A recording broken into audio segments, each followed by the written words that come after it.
Hello, everyone, and welcome to Kilowatt, a podcast about electric vehicles, renewable energy, autonomous driving, and much, much more. My name is Bodie, and I am your host. And this episode is late. And I don't have a good reason as to why it's late, other than to say when you go on vacation for 2 weeks and you haphazardly put in articles into your queue that you want to talk about for your podcast on electric vehicles, and then when you get off vacation and you're ready to record a show, you're going to have a lot. You're going to have a lot of articles. I was very optimistic on what I wanted to cover when I came back. Honestly, I cut a lot of those articles out. I was like, this isn't important. I still had a 12-ish page show, and it was going to be long. It was going to be bloated, probably well over an hour. So on Tuesday night, I made the decision, this is not a good time to record this because I've got to pare this down to something more reasonable. Wednesday morning, I woke up and I was like, okay, here's how we're going to do this. We're going to get rid of all the Tesla news, which honestly was mostly about Elon's pay package and the upcoming shareholders meeting, which is actually going to happen tomorrow. So we'll talk about all that stuff probably anyway. So that was just a repeat. So I was able to cut all that out.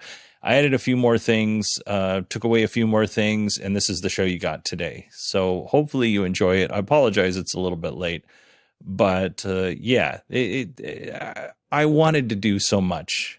Sometimes I suffer from optimism, a fatal dose of optimism sometimes when it comes to doing this show, because there's so many fun things to talk about, but then the show can get bloated real fast. So we're going to try to stay away from the bloat.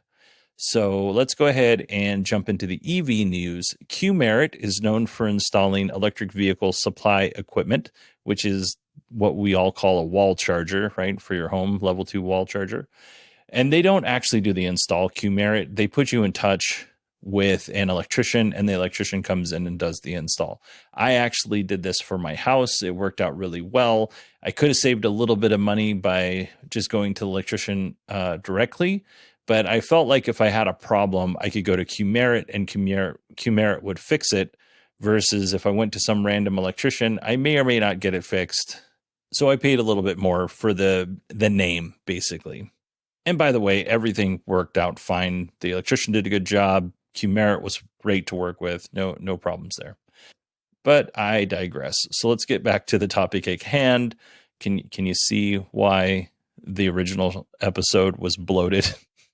It's this kind of thing. I haven't talked to you for 2 weeks. There's so much I want to catch up on. Anyway, they have a new service, and they are installing bi-directional charging equipment to your house. They're doing some other things. We'll talk about that in a minute. But the biggest thing is they're installing the bi-directional charging equipment, which would allow, if you don't know, homeowners to power their homes by using the battery in their car. It's called vehicle to home. So this is great. It could also technically, I guess, be vehicle to grid, but Qmerit specifically calls out vehicle to home on their website. A little bit of warning for this. Before you have something like this installed, you should know which vehicles, A, support bidirectional charging, and B, you need to buy bidirectional charging equipment that supports the vehicle you own. So if you want to buy a Cybertruck, but you install the F-150 Lightning bidirectional charging setup, you just wasted your money. So I'm sure Qmerit is on that. They're not going to let you do that, but it's something you should know. The new service is called Powerhouse by Qmerit, and Powerhouse offers some additional services as well, like solar panels, energy storage, digital load centers, heat pumps, and generators. This is not an ad for Qmerit, but again, I did get my wall charger installed there. It was about $1,000. I think it was about $1,075, and then I paid, another $400 for the Tesla wall connector. So I'm just right around $1,500 for the total install. So if this is something you're looking to do, I would definitely check out Qmerit to see if it's right for you. Again, not an ad, because it got real addy at the end there, but not an ad. VinFast may be looking to delay their $4 billion plant in North Carolina. This is according to a person familiar with the matter. So the plant would have the capacity to produce 150,000 vehicles per year. And those vehicles would qualify for the Inflation Reduction Act, the $7,500 tax credit if they were built in North Carolina. Great news, right? You get jobs for people in North Carolina. People here in the United States, if they want to buy one of those vehicles, get $7,500 off the price of their vehicle. One little problem. VinFast sold less than 1,000 vehicles in the United States in 2023. So even a really dumb podcaster, can look at those numbers and say, maybe we see how many cars we sell in 2024 before we commit to spending $4 billion on a plant in North Carolina.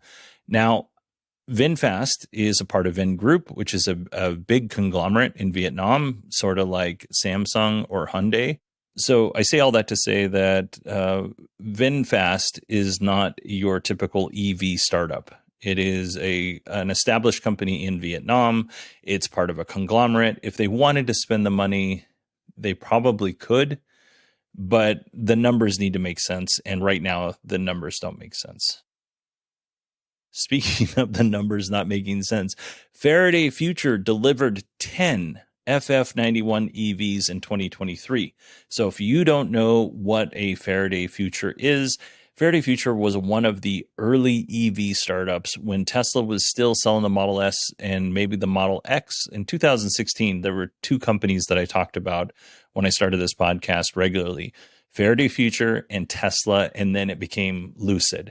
And then all of the other OEMs were announcing that they would have EVs in 2020, and they didn't. But, we won't talk about that because we've talked about that in the past.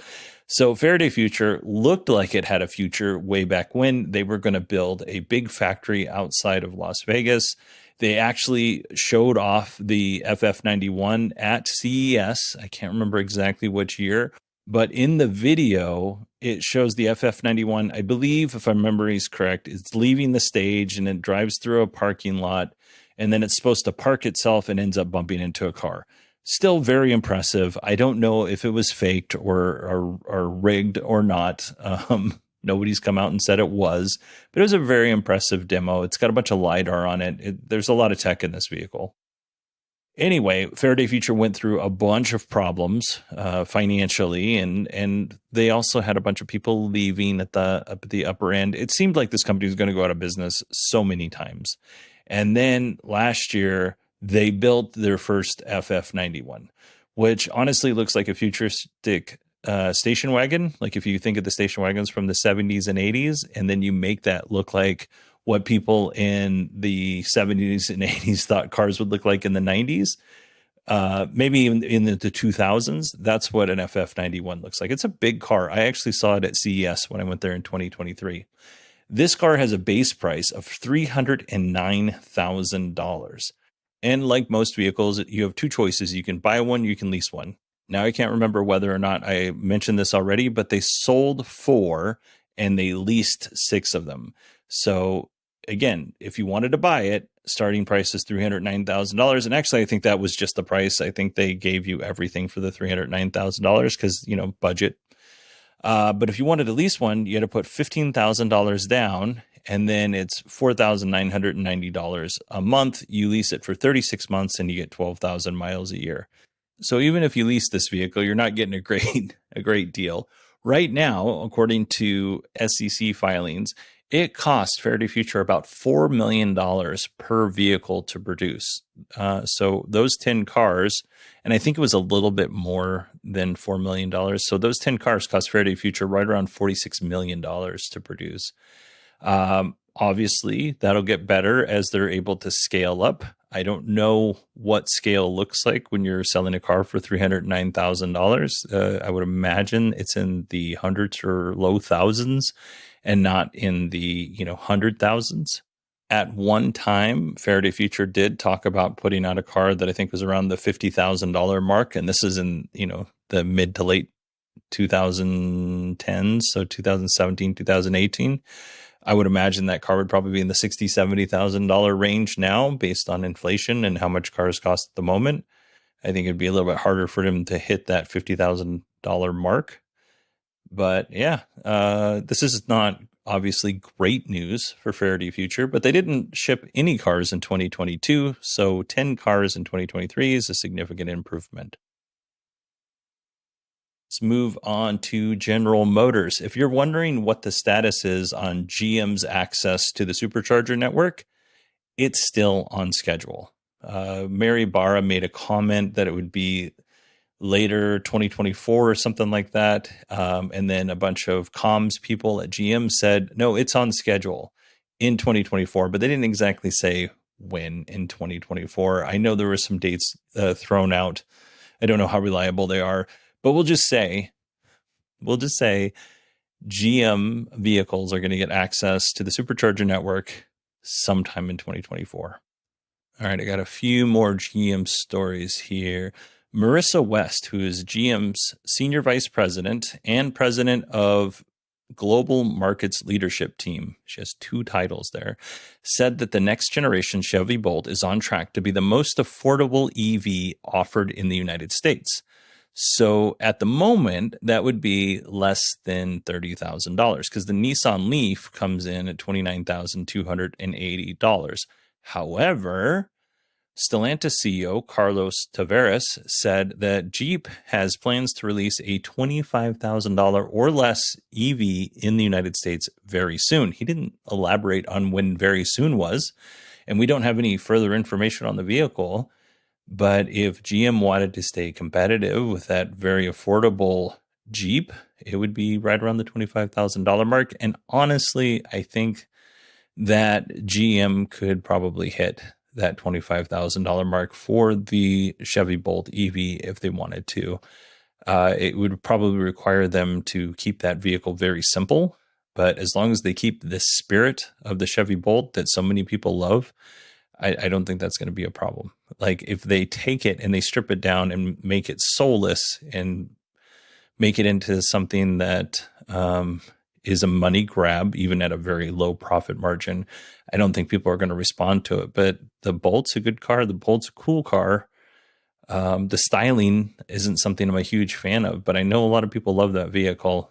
And honestly, for me, if I couldn't afford the Model Y that I have, the bigger Bolt EUV would definitely be a consideration because I have kids and I needed a little bit bigger vehicle and the price is right. So, I'm looking forward to seeing what they do. Reportedly, it's supposed to be out sometime in 2025, so I'm sure we'll get more information on that soon. GM says they intend to build a few less EVs than they initially reported in 2024. So initially, GM targeted between 200 and 300,000 EVs. They updated that target to between 200 and 250,000 EVs, which is still in the ballpark. I don't think that's still pretty good for GM. And hopefully they'll be able to hit that number. The Chevy Equinox is coming out, EV, and the Blazer is doing really well. I don't know if they're making money on the Blazer, to be honest with you, but the Blazer is doing pretty well. As a matter of fact, let's talk about the Blazer. The Chevy Blazer EV is getting a little bit more affordable if you're willing to lease it. So unlike the Faraday Future car, this is actually a pretty decent deal on a lease. Cars Direct is reporting that the 2024 Chevy Blazer EV can be leased for $369 a month. That is $1,679 due up front. And it's a 24-month lease. You get 10,000 miles, which is a little less than what I would consider normal. 12,000 seems like the magic number there. You know what's really interesting is if you wanted to lease the gasoline equivalent of the Chevy Bolt, it would cost you $10 more altogether than it would just to lease the EV version. So let me break that down for you. And I didn't write the numbers down here, and I apologize for that. But the Chevy Bolt or the Chevy Blazer gasoline version, you have to put, I think it was like $5,600 down, and then it's $299 a month for a 24-month lease. So if you ended up dividing that all out, it ends up being $10 more than $10 less, than the Chevy Blazer EV. So if you're looking at getting a car the size of the Chevy Blazer, you're okay with leasing for 2 years with a lower mileage. $369 is pretty good. And $1,679 due at signing is a pretty low number. So, all right. So we've talked about Faraday Future, Qmerit, a bunch of other things. On break, I got a few people who sent me emails and like, hey, did you see this? This is really cool. So I'm going to highlight 3 of them. And if I didn't do yours, re-email me, because I thought I hit everybody on this. But these are community submitted articles here that I'm going to do.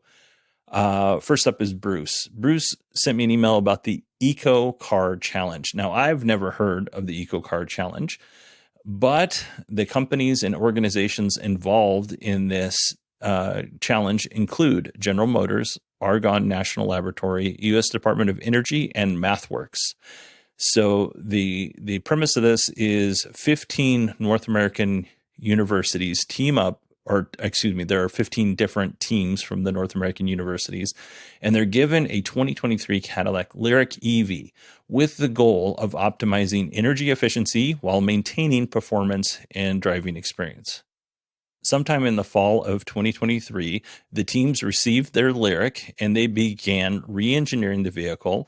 And in May of 2024, which is not all that long, we're looking at 6, 7, 8 months for them to make these changes.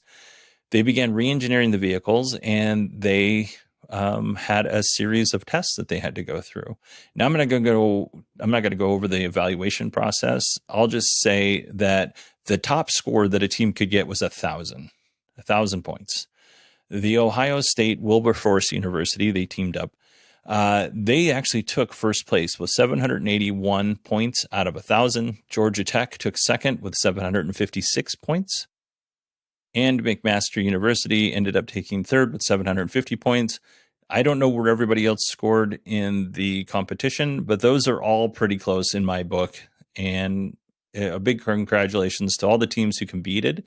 But the real winners are us, the consumers, because the folks who took part in this competition are really smart, obviously, college students. And that what they learn from this contest will eventually make its way into the automotive and other technology industries. And on some level, what they learned from this will go into that technology. We may never know that it did it, but we're going to benefit on some level, even if it's a small, little, teeny tiny bit. So I think that's really cool. Next up, we have Jamie. Jamie sent me a article that I actually cut out of the show because at the time it wasn't for sure this was going to happen, but he happened to send it at the right time while I was actually planning the show for today and adding things back in. And so here we go. The European Commission says that it will impose additional duties or tariffs of up to 38.1% on imported Chinese EVs starting July of 2024. This is in response to the government of China subsidizing Chinese EV automakers. So Europe doesn't want China flooding their automotive market with cheap Chinese EVs. Now, that's not a knock. That I know people will say cheap Chinese and then whatever they're talking about after that. But these are really affordable cars. So this is in theory, this is meant to level the playing field with European automakers. So not all Chinese EV automakers are being hit with the same tariffs, and I don't completely understand why, but BYD will have an additional 17.4% tariff, Geely will be 20%, and SAIC Motors will be 38.1%. I don't know if these numbers bring all of these companies up to the same amount, or I genuinely don't know. I don't know why they're deciding to impose the taxes or the tariffs at a different rate. NIO CEO, because NIO sells cars in Europe, William Lee said that tariffs shouldn't be political, which I took this to mean that if one country or a group of countries like the European Union puts a tariff on another country's goods, let's say, we'll use China because that's what we're talking about. So if China says, hey, we're going to put a 1% tariff on every EV from the European market that comes into China. And the European folks say, you know what, we're going to put a 3% tariff on every Chinese EV that's coming into the European Union. That's kind of a retaliation type thing. That's kind of a political thing. I honestly think the tariffs that are happening here in the United States with Chinese EVs, it's not it's not a coincidence that this is happening during an election year. I genuinely think that no matter who wins, that tariff will either be reduced or it'll just go away, or be put back to normal. It's not going to go away entirely. Like, I don't think that it's fair for the Chinese automakers to be subsidized to the point by the Chinese government that other companies can't compete who aren't being subsidized. So I do think a tariff is fair, but these large tariffs that are grabbing headlines, I definitely don't think that. I think those are politically motivated. And whether or not the European Union one is or not, I'm not versed enough in that regard, so I couldn't tell you. But I do agree with William Lee in this regard. Now, Jamie also sent another article saying that EV sales in Ireland are down yet again. We talked a little bit about this a few months ago, and we'll keep an eye on this. I do think that that's going to turn around eventually. However, we'll see what happens with the tariffs. Maybe it won't.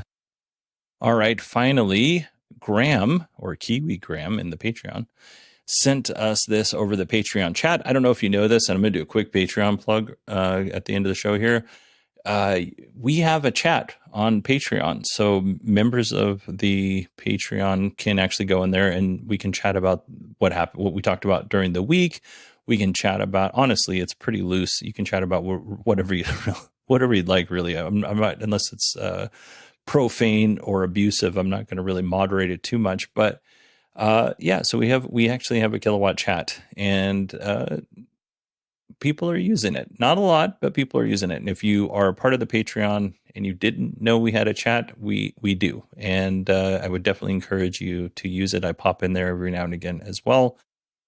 So Graham sent this, and it's from ABC, which the ABC in this case is not the ABC, not the TV network in North America. This is the Australian news network, ABC.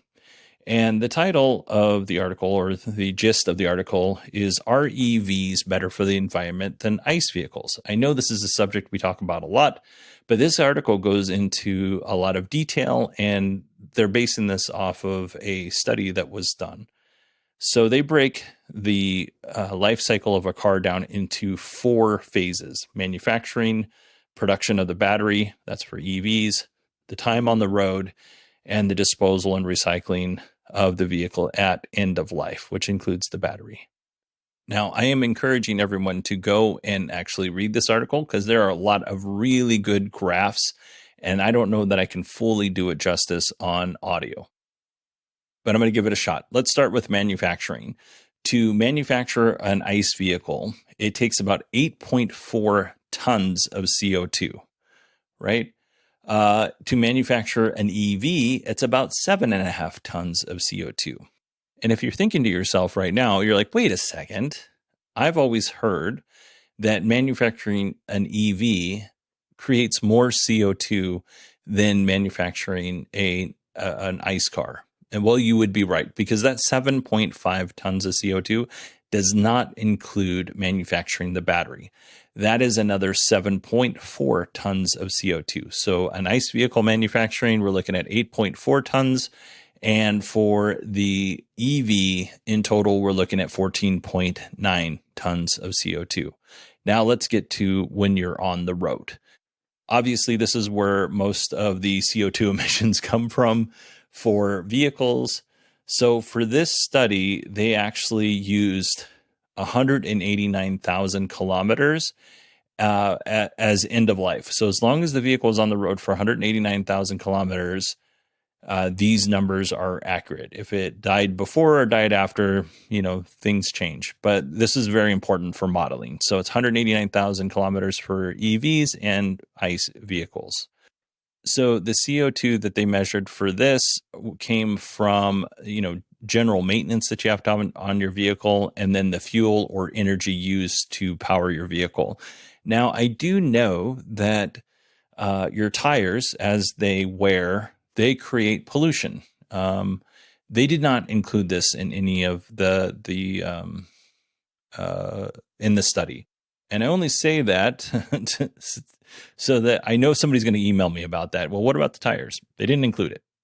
So during the time the ICE vehicle is on the road, it creates an additional 45.9 tons of CO2, where the EV only creates an additional 10.5 tons of CO2. Now, some of you, rightfully so, might be out there saying, well, how are people getting their electricity? Because that makes a difference. So when they calculated this, they used 2022 numbers. And at that time, 68% of Australia's electricity came from fossil fuels. And I'm saying this as a country, right? There's probably more, I don't know if Australia's got states, but there's probably states in Australia that have more renewable energy and some that has less, but they use this as a aggregate, right? 68% of electricity came from fossil fuels and 32% came from renewable energy. So that's how they got that number. And that's probably pretty fair from the little that I know about Australia. Now, as far as totals, we've manufactured the car, we drove it at 189,000 kilometers.